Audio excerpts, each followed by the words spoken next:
Mathematics four physics part 3 ની આજે શરૂઆત કરીએ। આની પહેલા બેઝિક મેથેમેટિક્સ ફોર ફિઝિક્સના 2 પાર્ટ કમ્પ્લીટ થઈ ગયા છે। જો હજુ સુધી તમે લોકોએ એ પાર્ટ ન જોયા હોય તો પહેલા એ 2 પાર્ટ વ્યવસ્થિત રીતે જોઈ લેજો, ત્યાર પછી પાર્ટ 3 જોજો। તો આજે આપણે પાર્ટ 3 ની શરૂઆત કરીએ। લાસ્ટ ટાઈમ આપણે એકમ વર્તુળની ચર્ચા કરતા હતા કે ભાઈ એકમ વર્તુળ કોને કહેવાય। તો ત્યારે આપણે એવી વાત કરી હતી કે જે વર્તુળની ત્રિજ્યા 1 એકમ હોય એવા વર્તુળને આપણે એકમ વર્તુળ કહીએ છીએ। અહીં આપણે વ્યાખ્યા લખી છે એકમ વર્તુળની કે જે વર્તુળની ત્રિજ્યા 1 એકમ હોય એવા વર્તુળને આપણે એકમ વર્તુળ કહીએ છીએ। તો અહીં આપણે વર્તુળની ત્રિજ્યા છે એ તમે અહીં જુઓ કે OA, OB, OC અને OD આ ચારે ચાર આપણે વર્તુળની ત્રિજ્યાઓ લઈ શકીએ છીએ અને આ ચારે ચાર ત્રિજ્યાઓ છે એ 1 એકમ હોય, બરાબર। એવા વર્તુળને આપણે શું કહીએ છીએ? એકમ વર્તુળ। આમાંની કોઈ પણ એક ત્રિજ્યા તમે સિલેક્ટ કરી લો તો એને વર્તુળની ત્રિજ્યા જ કહેવાય અને એનું માપ છે એ 1 એકમ હોય તો એવા વર્તુળને આપણે એકમ વર્તુળ કહીએ છીએ। અહીંયા મેં XY સમતલની અંદર એક વર્તુળ બતાવેલું છે। X અને Y બંને જ્યાં છેદે છે ત્યાં આપણે ઉગમ બિંદુ O નામ આપેલું છે। O એના યામ છે 0 0। ઉગમ બિંદુથી જમણી બાજુની અક્ષ ધન x અક્ષ, ઉગમ બિંદુથી ડાબી બાજુની અક્ષ એને આપણે કહીશું ઋણ x અક્ષ। પછી ઉગમ બિંદુથી ઉપરની અક્ષ ધન y અક્ષ અને નીચેની અક્ષ છે ઋણ y અક્ષ। ત્યાર પછી આ ચારે ચાર ધન અને ઋણ y અક્ષ ઉપર આપણે બિંદુના નામ આપ્યા છે। અહીંયા આપ્યું છે A, B, C અને D બિંદુ। આ ચારે ચાર બિંદુના મારે યામ લખવો હોય તો આપણે લખી શકીએ કે A બિંદુના યામ થશે 1 0। કેમ A બિંદુના યામ 1 0 લીધું? તો કે આ જે OA છે એનું માપ કેટલું હશે? તો કે 1 એકમ, કારણ કે વર્તુળની ત્રિજ્યા આપણે 1 એકમ લઈએ છીએ અને અહીં આપણે ધન x અક્ષની વાત કરીએ છીએ એટલે y યામ હંમેશા એનો 0 થશે, માટે y યામ 0 અને x યામ છે એનો 1 થશે। ત્યાર પછી ધન y અક્ષ ઉપર B બિંદુ છે તો B બિંદુના યામ કેટલા થશે? તો કે 0 1, કારણ કે અહીંયા x યામ છે એ 0 થશે અને y યામના y નો યામ છે એ 1 થશે, કારણ કે B બિંદુ છે એ ક્યાં આવેલું છે? ધન y અક્ષ ઉપર અને OB છે એના બરાબર 1 આપણે લઈએ છીએ, કારણ કે એકમ વર્તુળની ત્રિજ્યા આપણે 1 લીધી છે એટલે B બિંદુના યામ થશે 0 1। ત્યાર પછી C બિંદુ છે x અક્ષ ઉપર જ પણ O ની ડાબી બાજુ છે એટલે ઋણ x અક્ષ ઉપર છે એટલે એના યામ આપણે લખશું -1 0, કારણ કે y યામ તો 0 થશે, x અક્ષની આપણે વાત કરીએ છીએ એટલે તો અહીંયા OC ખરેખર થાય 1 પણ ઋણ x ઉપર છે, ઋણ x અક્ષ ઉપર C બિંદુ છે એટલે આપણે અહીંયા -1 0 લખીશું। D બિંદુના યામ તો D ના યામ થશે 0 1, કારણ કે આપણે અહીંયા y અક્ષ ઉપર વાત કરીએ છીએ તો y અક્ષ ઉપર છે x 0 થશે અને -1 આવશે, કારણ કે OD છે એ ઋણ y અક્ષ ઉપર છે, OD બરાબર 1 થાય પણ ઋણ y અક્ષ ઉપર છે એટલે આપણે -1 લેશું એટલે 0 1। તો આ રીતે આપણે ચારે ચાર બિંદુના યામ લખ્યા। એના યામ 1 0, B ના યામ 0 1, C ના યામ -1 0 અને D ના યામ 0 1। યામની વાત કર્યા પછી હવે આપણે આ સર્કલની અંદર 4 ચરણ જોઈએ। તો પહેલું ચરણ, આ છે બીજું ચરણ, ત્રીજું ચરણ અને ચોથું ચરણ। આ 4 ચરણ છે વર્તુળની અંદર આવેલા હોય। પછી આપણે વાત કરી હતી પાર્ટ 2 ની અંદર કે તમારે એક સૂત્ર યાદ રાખવાનું છે, એ છે all as TC। all as TC પહેલા ચરણની અંદર all આપેલું છે, all એટલે બધા જ ત્રિકોણમિતિય વિધેયો છે એ પહેલા ચરણની અંદર આપણે ધન લેવાના છે। ત્યાર પછી બીજા ચરણની અંદર s આપેલું છે, s એટલે તો કે sin અને એનું વ્યસ્ત cosec ઈ બે બીજા ચરણની અંદર છે એ ધન થશે, બાકીના ચાર છે એ ઋણ થશે। ત્યાર પછી ત્રીજા ચરણની અંદર આપણે આપેલું છે t, t4 થાય tan અને એનું વ્યસ્ત છે cot, તો ત્રીજા ચરણની અંદર tan અને cot છે એ ધન થશે અને બાકીના ચાર છે એ ઋણ થશે। અને ચોથું ચરણ એની અંદર આપેલું છે c for cos અને sec છે એ ધન થશે અને બાકીના ચાર છે એ ઋણ થશે। તો આ રીતે આપણે OLSTC પ્રમાણે ત્રિકોણમિતિય વિધેયો છે એ કયા ચરણની અંદર ધન અને કયા વિધેયો છે એ ઋણ થશે એની આપણે વાત કરી હતી। ત્યાર પછી ખૂણાની વાત કરી। જો આપણે A બિંદુથી B બિંદુ તરફ જવું હોય તો ધારો કે A બિંદુએ હું ઊભો છું અત્યારે તો ત્યાં મારું ખૂણો છે એ 0 ડિગ્રી, A થી આપણે ચાલવાની શરૂઆત કરીએ અને B બિંદુ તરફ જઈએ તો A થી B જાઓ તો કેટલું આપણે સ્થાનાંતર કર્યું છે? તો કે 90 ડિગ્રી જેટલું। તો અહીંયા 0 હોય તો અહીં કેટલું થાય? 90 ડિગ્રી। પછી તમે B થી પાછા C ઉપર આવો, B થી C ઉપર આવે તો ફરી પાછું 90 ડિગ્રીનું સ્થાનાંતર થાય, તો આ કાટકોણ ખૂણો થયો, કાટકોણ થાય ને? હા બરાબર, એટલે આ 90, તો આ 90 પ્લસ 90 થશે, કારણ કે એ બિંદુથી આપણે ખૂણો માપવાનો છે, a થી b 90 અને b થી c બીજા 90, એટલે અહીં c બિંદુ ઉપર કેટલા આવશે તો કે 180. c થી પાછા તમે d બિંદુ તરફ જાઓ તો વળી પાછું તમે છે એ 90 નું સ્થાનાંતર કરો છો, તો 90 90 અને 90 કેટલું થશે 270. પછી આપણે d થી પાછા a બિંદુ તરફ જઈએ એટલે વળી પાછું આ ખૂણો છે કાટખૂણો થાય, એટલે 90 નું માપ, એટલે 4 વખત 90 આવશે, એટલે આ ખૂણો થશે 360 નો. શરૂઆત આપણે 0 થી કરી હતી, આખું સર્કલ ફરીને આવ્યા એટલે 360 ડિગ્રી થઈ. વળી પાછા તમે a થી b બિંદુ ઉપર જાઓ તો 360 માં પાછો 90 નો વધારો થાય એટલે 450. b થી c ઉપર જાઓ 450 માં પાછો 90 નો વધારો 540. પછી c થી પાછા d ઉપર જાઓ તો એમાં 590 નો વધારો એટલે 630, અને c થી d થી પાછા a ઉપર જાઓ એટલે આવશે 720. એવી રીતે તમે વિષમ ઘડી દિશામાં જેમ જેમ જતા જશો એમ એમ અહીંયા છે એ 90 નો વધારો થશે. ડિગ્રીની વાત કરીએ તો દરેક ખૂણે છે એ 90 નો વધારો થાય. અને જો આનો આ માપ છે એ આપણે રેડિયન ની અંદર લખવું હોય તો અહીંયા આપણે 360 લીધું છે. 0 થી શરૂઆત કરીએ પહેલા તો 0 નું છે એને તમે રેડિયન માં ફેરવો તો કાંઈ ફરે નહીં. આ બાજુ 90 ને રેડિયન માં ફેરવો તો π/2, આ બાજુ 180 ને રેડિયન માં ફેરવી તો π, 270 એટલે 3π/2, પછી 360 એટલે 2π, એવી રીતે 450 એટલે 5π/2, પછી 540 એટલે 3π, અને 630 એટલે 7π/2, એવી જ રીતે 4π એટલે 720 અથવા 720 એટલે શું થાય 4π. તો આપણે ખૂણાને રેડિયનમાંથી ડિગ્રીમાં, ડિગ્રીમાંથી રેડિયનમાં કઈ રીતે ફેરવી શકીએ એ આપણે પાર્ટ 1 ની અંદર જોઈ ગયા. એટલે હવે અત્યારે તમને કોઈ મુશ્કેલી પડવી જોઈએ નહીં. તો આ વાત થઈ ગઈ ખૂણાને ડિગ્રીમાં કઈ રીતે ફેરવવા, અને રેડિયનમાંથી ડિગ્રીમાં અને ડિગ્રીમાંથી રેડિયનમાં કઈ રીતે ફેરવવા. તો અહીંયા 90 હોય તો π/2, 450 હોય તો 5π/2. એટલે તમે જેમ જેમ વિષમ ઘડી દિશામાં જશો એમ ખૂણામાં π/2 નો વધારો થશે, અને જો ડિગ્રીની વાત કરતા હોય તો 90 ડિગ્રીનો વધારો થશે આની અંદર. ઓકે, આજે જે આપણે નવી વાત કરવાના છીએ એ અહીંયા યામ ઉપર વાત કરવાના છીએ. અહીંયા જુઓ આ યામ છે એ છે x યામ.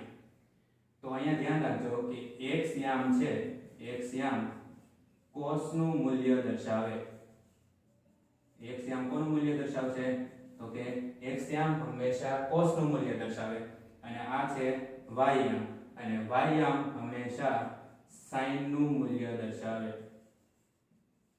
તો આપણે a બિંદુ ઉપર બે યામ લખેલા છે, એક છે x અને એક છે y. તો a બિંદુના યામ શું લખ્યા છે 1 0, તો 1 છે x યામ છે, 0 છે y યામ છે, બરોબર. તો x યામ છે એ cos નું મૂલ્ય દર્શાવશે, અને આ y યામ છે એ કોનું મૂલ્ય દર્શાવશે sin નું મૂલ્ય. કઈ રીતે આને આપણે સમજી શકીએ તો ધારો કે હું એમ કહું cos 0 ની મૂલ્ય કેટલું થાય તો કે cos 0 બરાબર 1, cos 360 એટલે 1, cos 720 એટલે 1. અથવા તો તમને રેડિયનમાં પૂછે cos 2π એટલે 1, cos 4π એટલે 1. sin નું વેલ્યુ પૂછ્યું હોય sin 0 0, sin 360 0, sin 720 0, sin 2π 0, sin 4π 0. આવી રીતે હંમેશા દરેક બિંદુના યામ તમે જુઓ તો એમાં x યામ છે એ cos નું મૂલ્ય દર્શાવશે, અને આ y યામ છે એ sin નું મૂલ્ય દર્શાવશે. આ ખાસ યાદ રાખજો. આ a બિંદુ ઉપરથી b બિંદુ ઉપર જાઓ તો b બિંદુ ઉપર આ જે x યામ છે 0, આ તો એ 0 છે એ cos નું મૂલ્ય બતાવે, આ છે એ sin નું મૂલ્ય બતાવે. તો 0 cos નું મૂલ્ય બતાવે તો cos 90 એટલે 0, cos 450 એટલે 0, cos π/2 0, cos 5π/2 0, cos 9π/2 0. આવી રીતે તમે આગળ વધતા રહ્યો. sin 90 ની 1 થાય, sin 450 1 થાય, sin π/2 1 થાય, sin 5π/2 1 થાય, sin 9π/2 1 થાય. એવી રીતે x અને y યામ અનુક્રમે cos અને sin ના મૂલ્ય દર્શાવે છે. જો x યામ છે એ હંમેશા cos નું મૂલ્ય અને y યામ છે sin નું મૂલ્ય. c બિંદુ ઉપર આવો તો આ છે એ cos નું મૂલ્ય બતાવશે, આ છે એ sin નું મૂલ્ય બતાવશે. d બિંદુ ઉપર આ cos અને આ sin.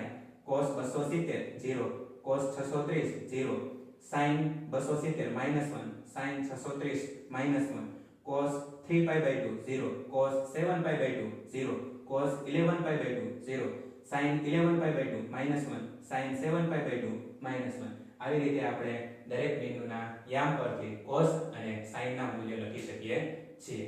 આટલું ક્લિયર? હવે આગળ આપણે જે નવી વસ્તુ જોવાના છે અહીંયા મેં લખ્યું છે પ્લસ સાઇન. પ્લસ એટલે વિષમ ઘડી દિશા, અને માઈનસ એટલે સમઘડી દિશા. બરાબર? જો અહીંયા આપણે બતાવ્યું છે વિષમઘડી દિશા એટલે ઘડિયાળના કાંટાની વિરુદ્ધ દિશામાં હાલવાનું. એટલે આ પ્લસ સાઈન હોય તો વિષમઘડી દિશામાં હાલવાનું અને માઈનસ સાઈન હોય તો સમઘડી દિશામાં એટલે ઘડિયાળના કાંટાની દિશામાં. તો આ સમઘડી દિશામાં છે, નિશાની કેવી છે? માઈનસ. એટલે જ્યારે તમને ખૂણાની અંદર પ્લસ આપેલું હોય ત્યારે આપણે હાલશું વિષમઘડી દિશામાં અને માઈનસ આપેલું છે ત્યારે આપણે હાલશું સમઘડી દિશામાં. બીજી એક વસ્તુ મેં અહીં લખી છે કે ખૂણાની શરૂઆત b કે d થી થતી હોય તો વિધેય બદલાશે. ફરીવાર, ખૂણાની શરૂઆત b કે d થી થતી હોય તો વિધેય બદલાશે. વિધેય બદલાશે એનો મતલબ શું? તો કે sin હોય તો એનું cos થઈ જાય, cos હોય તો એનું sin થઈ જાય, tan હોય તો એનું cot, cot નું tan, sec નું cosec અને cosec નું sec. ટૂંકમાં એક નું વિરોધી લખવાનું છે. sin નું વિરોધી cos, cos નું વિરોધી sin, એવી રીતે લખી નાખવાનું. sin હોય તો cos માં ફેરવી નાખવાનું, cos હોય તો sin માં ફેરવી નાખવાનું, tan હોય તો cot માં ફેરવી નાખો, cot હોય તો tan માં ફેરવી નાખો. એવી જ રીતે sec હોય તો cosec માં અને cosec હોય તો sec માં ફેરવી નાખવાનું. એક્ઝામ્પલ આના જોઈએ એટલે થોડું વધારે ક્લિયર થશે. પહેલું મેં લખ્યું છે અહીંયા sin 90 plus theta. આ એકમ વર્તુળનો ઉપયોગ શું છે એ હવે આપણે સમજીએ છીએ. એકમ વર્તુળનો ઉપયોગ સમજવા માટે તમારે આ બે વસ્તુ યાદ રાખવાની. પ્લસ હોય તો વિષમઘડી દિશામાં હાલવાનું, માઈનસ હોય તો સમઘડી દિશામાં હાલવાનું. પછી ખૂણાની શરૂઆત b કે d થી થતી હોય તો આપણે વિધેય બદલવાનું છે અને ખૂણાની શરૂઆત જો a કે c થી થતી હોય તો વિધેય બદલવાનું નથી. એ આપણે પછી જોઈએ. પહેલા અહીંયા કે sin 90 plus theta આપેલું છે તો પહેલામાં પહેલું 90. તો 90 છે એ કયા બિંદુ ઉપર છે? તો કે જો અહીંયા આ b બિંદુ ઉપર. 90 ક્યાં છે? તો કે b બિંદુ ઉપર. તો ખૂણાની શરૂઆત ક્યાંથી થઈ? b થી. એટલે વિધેય બદલાઈ જશે. શું આપેલું છે? sin. તો sin નું આપણે શું કરી દેવાનું? પહેલા cos. હવે આગળ જોઈએ. 90 પ્લસ આપેલું છે. પ્લસ આપેલું હોય તો કઈ બાજુ? વિષમઘડી દિશામાં. અહીંયા b થી આપણે કઈ દિશામાં હાલવાનું છે? વિષમઘડી દિશામાં. કેટલું હાલવાનું છે? તો કે થીટા જેટલું. ધારો કે હું b થી ચાલુ કરું અને વિષમઘડી દિશામાં આવું એટલે ચરણ નંબર 2 ની અંદર આવું તો ચરણ નંબર 2 ની અંદર ધારો કે આપણે આ કોઈ થીટા જેટલું છે એ સ્થાનાંતર કર્યું. બરાબર છે? તો એના બરાબર આપણે શું લખી શકીએ? તો sin છે એ 90 પ્લસ થીટા છે અને b થી આપણે શરૂઆત કરી વિષમઘડી દિશામાં તો બીજા ચરણની અંદર sin છે એ કેવું થશે? પ્લસ. એટલે અહીંયા આપણે લખીશું પ્લસ અને 90 પ્લસ થીટા 90 લખવાનું નથી એટલે ડાયરેક્ટ cos થીટા. બરાબર? ફરી એક વખત ધ્યાન રાખજો. અહીંયા આપેલું છે sin 90 plus theta. એની વેલ્યુ આપણે એકમ વર્તુળના ઉપયોગથી કઈ રીતે શોધી શકીએ? તો પહેલા પેલું જોવાનું છે 90. 90 કયા બિંદુ ઉપર છે? તો કે 90 છે એ b બિંદુ ઉપર છે. b બિંદુ ઉપર આવ્યું હોય એટલે વિધેય શું થઈ જાય? બદલાઈ જાય. sin નું શું થઈ જાય? cos. તો આપણે sin નું પહેલા cos લે. હવે વાત કરીએ નિશાનીની. તો 90 પ્લસ આપેલું. પ્લસ હોય તો વિષમઘડી દિશામાં જવાનું. તો હું b થી વિષમઘડી દિશામાં આવું એટલે ચરણ નંબર 2 ની અંદર આવું. કેટલું જવાનું છે વિષમઘડી દિશામાં? તો અહીંયા પ્લસ થીટા. એટલે અહીંયા આપણે કોઈ એક થીટા બીજા ચરણની અંદર ધારી લીધો. તો બીજા ચરણની અંદર sin કેવું છે? આ જોવાનું ચરણની અંદર, આ જ હંમેશા જોવાનું. તો બીજા ચરણની અંદર sin છે એ પ્લસ છે માટે પ્લસ cos થીટા. ત્યાર પછી બીજું cos આપેલું છે cos 90. હવે પાછું જોવાનું 90 ક્યાં આવેલું છે? b બિંદુ ઉપર. પ્લસ આવેલું છે એટલે વિષમઘડી દિશામાં થીટા જેટલું સ્થાનાંતર કરવું. તો આપણે કોઈ થીટા જેટલું સ્થાનાંતર કર્યું તો હવે cos 90 plus થીટા 90 છે b બિંદુ ઉપર એટલે cos નું શું થઈ જશે? તો કે sin. cos નું શું થાય? sin થાય. ઓકે. હવે 90 plus થીટા છે તો બીજા ચરણની અંદર આ cos છે કેવું આવશે? માઈનસ આવશે. તો અહીંયા આપણે માઈનસ લખશું અને અહીંયા લખવાનું છે થીટા. sin 90 minus theta. ત્રીજું ઉદાહરણ જોઈએ આપણે sin 90 minus theta. 90 એટલે b બિંદુ ઉપર.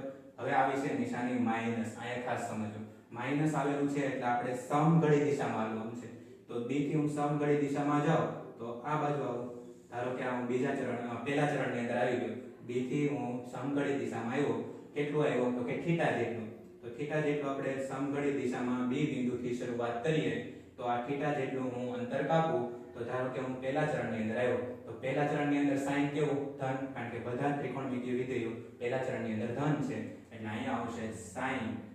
એનું કોઈ પહેલા આપણે કરી દેવાનું cos અને sin છે એ પહેલા ચરણની અંદર કેવું હશે? ધન એટલે cos theta. cos 90 minus theta. તો 90 છે એ b બિંદુ ઉપર છે માઈનસ એટલે આપણે સમઘડી દિશામાં આવશું અને થીટા જેટલું આવવાનું છે એટલે પહેલા ચરણની અંદર આવશું. પહેલા ચરણની અંદર cos છે એ 3 પ્લસ અને cos નું થઈ જશે sin અને ઇન્ટુ થીટા. હંમેશા યાદ એ રાખવાનું કે ખૂણાની શરૂઆત જો b અથવા તો d થી થતી હોય તો આપણે વિધેયને બદલી નાખવાનું છે. sin નું cos, cos નું sin, sin નું cos, cos નું sin એ રીતે. બરોબર? આગળ એક્ઝામ્પલ જોઈએ. tan 270 plus d. હવે જો આ tan 270 પ્લસ થીટા, તો 270 છે d બિંદુ ઉપર આપેલું છે એટલે 270 d બિંદુ ઉપર આપેલું હોય એટલે વિધેય તો ચેન્જ થઈ જશે. તો tan 270 પ્લસ થીટા, તો હવે 270 d બિંદુ ઉપર છે પ્લસ એટલે તમારે કઈ બાજુ હાલવાનું છે? વિષમ ઘડી દિશામાં. એટલે આ બાજુ જશું. આ બાજુ કેટલું હાલવાનું? થીટા જેટલું. તો હું d થી શરૂઆત કરું અને વિષમ ઘડી દિશામાં થીટા જેટલું અંતર કાપું એટલે ચરણ નંબર ચોથો આવશે. આ ધારો કે આપણે થીટા જેટલું આવ્યા તો ચોથા ચરણની અંદર આવ્યા. તો ચોથા ચરણની અંદર tan કેવું આવશે? cos અને sec જ ધન છે તો tan કેવું આવશે? ઋણ આવશે. અને tan નું વ્યસ્ત શું થઈ જશે? tan નું વ્યસ્ત તો કે cot theta.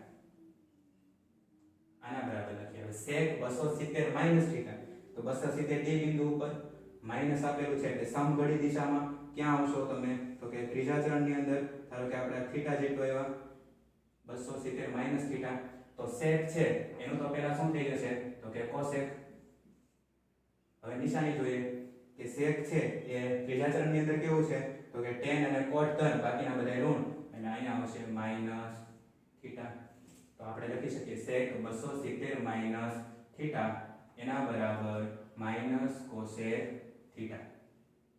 cot 270 plus theta, તો 270 છે d ઉપર પ્લસ એટલે તમે અહીંથી વિષમ ઘડી દિશામાં લો તો આપણે થીટા જેટલું અંતર કાપ્યું એટલે ચરણ નંબર આવ્યું ચોથું. ચોથા ચરણની અંદર cot છે એ ઋણ આવશે તો પહેલા નિશાની નથી નાખો માઈનસ. cot નું શું થઈ જાય? તો કે tan અને અહીંયા શું લખી શકીએ? થીટા. તો આવી રીતે જો ખૂણાની શરૂઆત b કે d થી થતી હોય તો આપણે વિધેય છે એ આ રીતે બદલી શકીએ. તો તમને એવું થાય કે આનો ઉપયોગ આપણે કઈ રીતે કરી શકીએ વિધેયની અંદર? તો અહીંયા ખાસ જોજો. તમને ધારો કે આવું મૂલ્ય શોધવાનું કીધું છે કે ભાઈ sin 120 નું મૂલ્ય કેટલું થાય? તો આનું તો ટેબલમાં કોઈ આપણે મૂલ્ય શોધ્યું નથી. ટેબલની અંદર તો આપણે 90 સુધી ગયા 0 થી શરૂઆત કરીને. તો મારે sin 120 નું મૂલ્ય શોધવું હોય તો હું છે આ એકમ વર્તુળનો ઉપયોગ કરીને શોધી શકું. કઈ રીતે? તો કે આને જો તમે આમ લખી શકો sin 120 એટલે sin 90 પ્લસ 30 બરાબર છે. તો આના જેવું થઈ ગયું sin 90 પ્લસ થીટા જેવું. થીટા બરાબર 30 છે તો sin 90 પ્લસ 30 અથવા તો sin 90 પ્લસ થીટા આપેલું એના બરાબર આપણે શું લખી શકીએ? cos theta.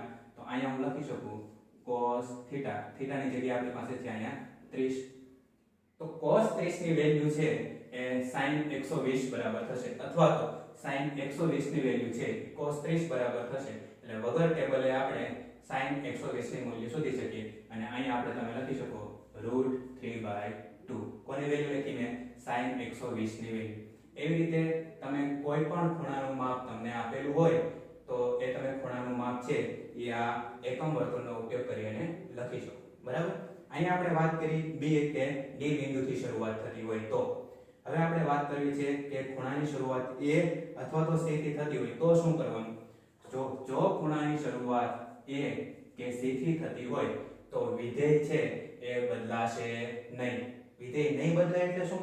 તો કે sin હોય તો sin જ રહેવા દેવાનું, cos હોય તો cos રહેવા દેવાનું, tan હોય તો tan રહેવા દેવાનું, cot હોય તો cot, sec હોય તો sec અને cosec હોય તો cosec. બરાબર? એટલે આપણે વિધેય બદલવાનું નથી. ક્યારે? તો કે ખૂણાની શરૂઆત છે એ a બિંદુ અથવા તો c બિંદુથી થતી હોય તો. ઉદાહરણ જોઈએ. અહીંયા તમને આપ્યું છે sin 360 પ્લસ થીટા. તો 360 ક્યાં છે? આ 360 કયા બિંદુ ઉપર આવેલા છે? a બિંદુ ઉપર. તો a બિંદુ ઉપર આવેલા છે માટે વિધેય તો બદલાવાનું નથી. તો આપણે sin નું શું લખી શકીએ?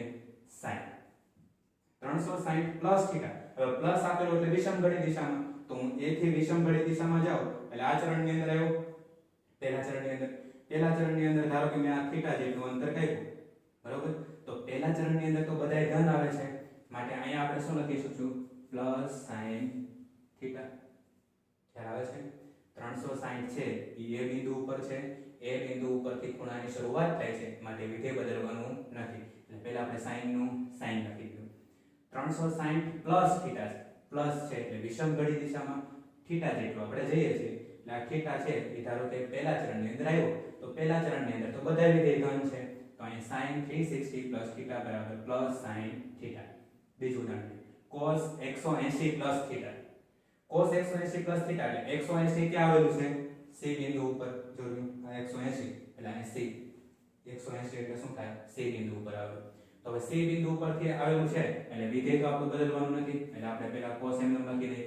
ચાલો 180 પ્લસ થીટા પ્લસ છે એટલે તમારે વિષમ ઘડી દિશામાં જવાનું સમઘડી દિશામાં તો કે સમઘડી દિશામાં નથી જવાનું આપણે ક્યાં જવાનું છે વિષમ ઘડી દિશામાં. વિષમ ઘડી દિશામાં આમ જવાનું છે એટલે હું c થી શરૂઆત કરીને આ બાજુ આવીશ. આ ધારો કે આપણો થીટા છે થીટા જેટલું મેં સ્થાનાંતર કર્યું કયા ચરણમાં આવી ગયો ત્રીજા ચરણમાં. તો ત્રીજા ચરણની અંદર cos કેવું આવશે તો કે ઋણ આવશે કારણ કે tan અને cot ધન છે તો અહીંયા આપણે લખી શકીએ -cos થીટા બરાબર cos 180 પ્લસ થીટા બરાબર -cos theta. tan 720 minus theta. હવે 720 ક્યાં આવેલું છે આ 720 છે એ બિંદુ ઉપર આવેલું છે એટલે વિધેય બદલાવાનું નથી એના બરાબર આપણે tan લખીએ. 720 માઈનસ માઈનસ કઈ બાજુ જશો તો કે સમઘડી દિશામાં આ બાજુ આવશો તો a થી નીચેની બાજુ તમે આવો એટલે ચરણ આવે ચોથું તો ચોથા ચરણની અંદર કયું વિધેય છે tan તો tan આવશે ઋણ અહીંયા આવશે minus theta. cot 540 plus theta. ચલો 540 કઈ બાજુ આવ્યું છે તો કે c બિંદુ ઉપર તો c બિંદુ ઉપર આવેલું છે એટલે વિધેય બદલાવાનું નથી એટલે એના બરાબર આપણે શું લખી દઈએ cot. હવે પ્લસ છે પ્લસ એટલે વિષમ ઘડી દિશામાં એટલે ત્રીજા ચરણની અંદર cot કેવું છે ધન એટલે પ્લસ થીટા. અને cos 360 માઈનસ થીટા તો 360 છે એ બિંદુ ઉપર આવેલું છે માઈનસ છે એટલે આપણે સમઘડી દિશામાં આવવાના છે એટલે ચોથા ચરણની અંદર આવ્યા ચોથા ચરણની અંદર છે એ cos ધન હોય એટલે પ્લસ cos થીટા.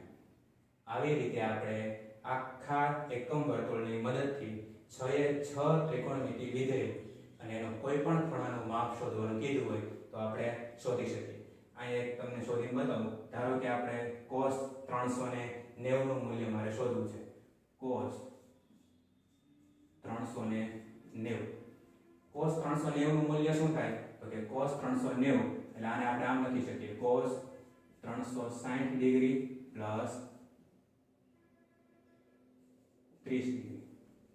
તો cos 360 પ્લસ 30 એટલે આ થઈ ગયું cos 360 પ્લસ 30 આપ્યું હોય તો હવે આપણે અહીંયા જોઈએ એકમ વર્તુળની અંદર આવું છે તમારી પાસે cos 360 પ્લસ થીટા કહી દો અથવા તો આને cos 360 પ્લસ 30 કહી દો. થીટાની જગ્યાએ આપણી પાસે 30 છે. ચાલો cos 360 ક્યાંથી એ બિંદુથી શરૂઆત થાય. હવે એ બિંદુથી શરૂઆત થાય એટલે વિધેય બદલાવાનું નથી એટલે અહીંયા આપણે cos પ્લસ એટલે વિષમ ઘડી દિશામાં આવો એટલે બધા કેવા આવશે ધન એટલે અહીંયા આપણે આવશે પ્લસ. થીટાની જગ્યાએ આપણી પાસે શું છે 30 તો અહીંયા મૂકી દો cos 30 એની વેલ્યુ શું થાય તો કે √3/2 એટલે cos 390 ની કિંમત થશે √3/2 બરાબર. તો આવી રીતે છે એ આપણે બધા ત્રિકોણમિતિ વિધેયનો ઉપયોગ કરી અને એકમ વર્તુળની મદદથી છે આપણે કોઈ પણ ખૂણાનું માપ શોધી શકીએ છીએ બરાબર. વ્યવસ્થિત રીતે આ વસ્તુને સમજી અને સાથે સાથે લખતા રહેજો અથવા તો હું થોડો દૂર ખસી જાઉં છું તમે સ્ક્રીનશોટ પાડી લેજો.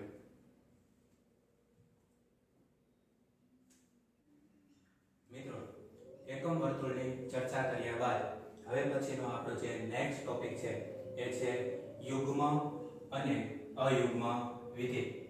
આપણે જે 6 ત્રિકોણમિતિય વિધેયો જાણીએ છીએ એમાંના 4 ત્રિકોણમિતિય વિધેય છે એ છે અયુગ્મ અને 2 ત્રિકોણમિતિય વિધેયો છે એ યુગ્મ. તો કયા 4 ત્રિકોણમિતિય વિધેયો અયુગ્મ છે એ આપણે પહેલા જોઈએ.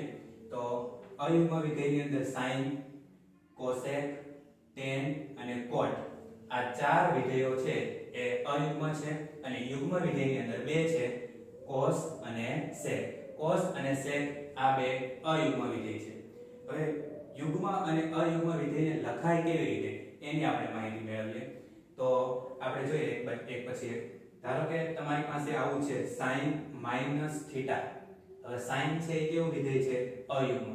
તો આ જે ખૂણાની આગળ જે માઈનસ થીટા લગાડેલું છે એ અયુગ્મ વિધેયની અંદર આખા વિધેયને લાગુ પડશે, મતલબ કે sin માઈનસ થીટા લખેલું હોય તો એના બરાબર આપણે લખી શકીએ માઈનસ sin થીટા. ત્યાર પછી તમને આવું લખેલું છે cosec માઈનસ થીટા. તો cosec છે એ અયુગ્મ વિધેય છે, તો અયુગ્મ વિધેયની અંદર ખૂણાની આગળ જે માઈનસ સાઇન છે એ આખા વિધેયને લાગુ પડશે, એટલે cosec માઈનસ થીટા એના બરાબર માઈનસ cosec થીટા. આ જે માઈનસ છે એ આગળ આવી જાય. પછી tan માઈનસ થીટા લખેલું હોય તો આ માઈનસ છે આગળ બરાબર માઈનસ tan થીટા. ત્યાર પછી cot માઈનસ થીટા લખેલું હોય તો બરાબર માઈનસ cot થીટા. એટલે અયુગ્મ વિધેયની અંદર જે ખૂણાની આગળ માઈનસ નિશાની આપેલી છે એ માઈનસ નિશાની આખા વિધેયને લાગુ પડશે. જ્યારે તમારી પાસે અયુગ્મ વિધેય હોય તો અયુગ્મ વિધેયની અંદર આ ખૂણાની આગળ આપેલી માઈનસ નિશાની છે એ વિધેયને લાગુ પડશે નહીં. મતલબ કે cos માઈનસ થીટા તમને આપેલું હોય તો આના બરાબર માત્ર cos થીટા લખાય, અને sec માઈનસ થીટા આપેલું હોય તો એના બરાબર માત્ર આપણે sec થીટા લખી શકીએ છીએ. ત્યાં માઈનસ નિશાની લખવાની જરૂર રહેતી નથી. હવે આના આપણે યુગ્મ અને અયુગ્મ વિધેયના કેટલાક એક્ઝામ્પલ જોઈએ તો તમને થોડું વધારે ક્લિયર થશે. પહેલું આપણે અયુગ્મ વિધેયના કેટલાક એક્ઝામ્પલ જોઈએ તો પહેલું જોઈએ આવું છે sin માઈનસ થીટા બરાબર માઈનસ sin થીટા. જ્યાં હું થીટા બરાબર 30 ડિગ્રી લઉં છું તો આવી રીતે લખી શકીએ આપણે sin માઈનસ 30 ડિગ્રી, કારણ કે થીટા બરાબર આપણે કેટલા લીધા છે 30, તો આપણે લખી શકીએ sin માઈનસ 30. હવે અયુગ્મ વિધેય છે એટલે આ માઈનસ નિશાની છે આગળ આવશે તો આને આપણે આમ લખી શકીએ માઈનસ sin 30 ડિગ્રી. હવે આ માઈનસ ને થોડી વાર ભૂલી જાઓ. sin 30 નું મૂલ્ય કેટલું થાય તો કે 1/2 અને આ માઈનસ તો આગળ હતા એટલે માઈનસ sin 30 ડિગ્રી બરાબર માઈનસ 1/2. જ્યારે યુગ્મ વિધેયની વાત કરતા હોય ત્યારે પ્લસ અને અયુગ્મ વિધેયની વાત કરતા હોય ત્યારે માઈનસ આવશે. તો અહીંયા અયુગ્મ વિધેય છે જો sin માઈનસ 30 હોય તો માઈનસ sin 30 એના બરાબર માઈનસ 1/2. પછી બીજો એક્ઝામ્પલ જોઈએ cosec વાળો જોઈએ બરાબર cosec માઈનસ 30 ડિગ્રી. ભાઈ થીટા બરાબર 30 છે અને આગળ માઈનસ છે એ માઈનસ સાઇન છે એ આપણે cosec ને લગાડી દઈએ તો આને આમ લખાય માઈનસ cosec 30. હવે cosec 30 ની વેલ્યુ કેટલી થાય તો કે sin 30 ની ઉલટી, તો એના બરાબર આપણે લખી શકીએ 2 અને આગળ માઈનસ તો છે જ, sin 30 ની -1/2 માઈનસ sin 30 ની અને માઈનસ cos 30 ની -2. પછી ત્રીજું એક્ઝામ્પલ જોઈએ tan -30 આપેલું તો એના બરાબર શું લખી શકાય -tan 30 ડિગ્રી. tan 30 નું મૂલ્ય કેટલું થાય તો કે 1/√3. તો અહીંયા આપણે લખીશું -1/√3. ખાલી tan 30 નું વેલ્યુ થાય -1/√3 પણ tan 30 ની વેલ્યુ કેટલી થાય -1/√3. ત્યાર પછી ચોથું એક્ઝામ્પલ જોઈએ cot θ આપેલું હોય તો એના બરાબર cot θ.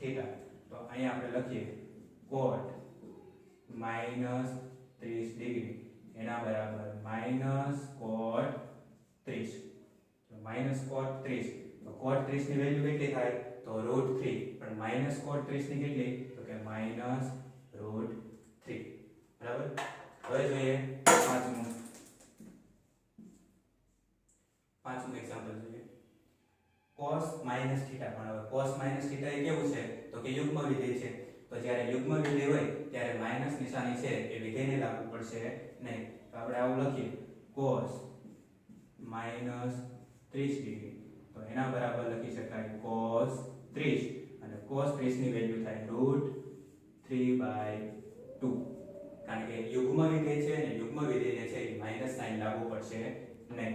અને આગળ જોઈએ છેલ્લું એક્ઝામ્પલ sec -30 ડિગ્રી આપેલું હોય તો એના બરાબર લખાય sec 30 અને sec 30 ની વેલ્યુ થાય √2/√3. બરાબર.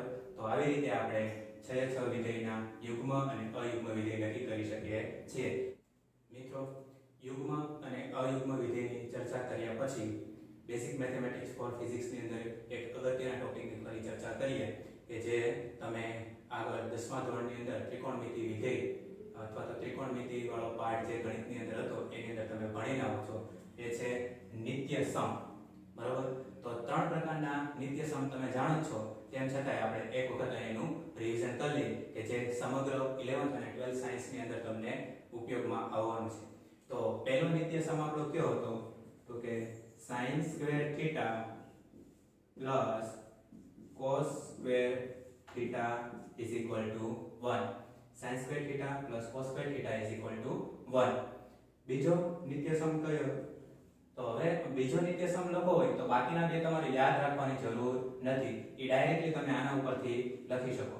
હવે જો આને cos સ્ક્વેર થીટા વડે ભાગું તો sin સ્ક્વેર થીટા ના છેદમાં cos સ્ક્વેર થીટા એટલે થશે tan square theta plus cos square theta ના છેદમાં cos સ્ક્વેર થીટા એટલે થશે 1 અને 1 cos સ્ક્વેર થીટા એના બરાબર આપણે લખી શકીએ sec સ્ક્વેર થીટા. આ કઈ રીતે આવ્યું? તો કે નિત્ય સમ એકને cos સ્ક્વેર થીટા વડે ભાગતા. નિત્ય સમ એક છે ને cos સ્ક્વેર થીટા વડે ભાગો એટલે તમને નિત્ય સમ 2 મળી જાય. અને નિત્ય સમ 3 તમારે લખવો હોય તો આ જે પહેલો નિત્ય સમ છે એને હવે sin સ્ક્વેર થીટા વડે ભાગો એટલે તમને ત્રીજો નિત્ય સમ મળી જશે. તો sin સ્ક્વેર થીટા એને sin સ્ક્વેર થીટા વડે ભાગીએ એટલે 1 પ્લસ cos સ્ક્વેર થીટા એને તમે sin સ્ક્વેર વડે ભાગો એટલે cot સ્ક્વેર થીટા અને એના બરાબર 1 cos સ્ક્વેર થીટા એટલે અહીંયા આવશે 1 sin સ્ક્વેર થીટા એટલે અહીંયા આવશે 1 cosec સ્ક્વેર થીટા. આ કઈ રીતે આવ્યું? તો કે નિત્ય સમ એકને sin સ્ક્વેર થીટા વડે ભાગતા. તો આવી રીતે આપણે 3 નિત્ય સમ છે એ ઈઝીલી રીતે યાદ રાખી શકીએ છીએ. એક આવડતો હોય તો એના ઉપરથી તમને બાકીના બે આવડી જાય. પહેલા નિત્ય સમને એક વખત cos સ્ક્વેર થીટા વડે ભાગો અને બીજી વખત sin સ્ક્વેર થીટા વડે ભાગો એટલે બાકીના બે નિત્ય સમો તમને આરામથી મળી જશે. આઈ હોપ કે તમને આજના લેક્ચરની અંદર બધી જ વસ્તુઓ આરામથી ખબર પડી ગઈ હશે. બરાબર છે? આ દરેકે દરેક વસ્તુઓ છે એને તમે વ્યવસ્થિત રીતે જુઓ, શીખો અને સાથે સાથે તમે એને નોટ ડાઉન કરતા રહો. અને જો કોઈ પણ તકલીફ હોય તો તમે મારો સંપર્ક જેને તમને WhatsApp નંબર આપેલો છે એના ઉપર કરજો એટલે તમને હું વ્યવસ્થિત રીતે એનો ડાઉટ સોલ્યુશન કરી આપીશ.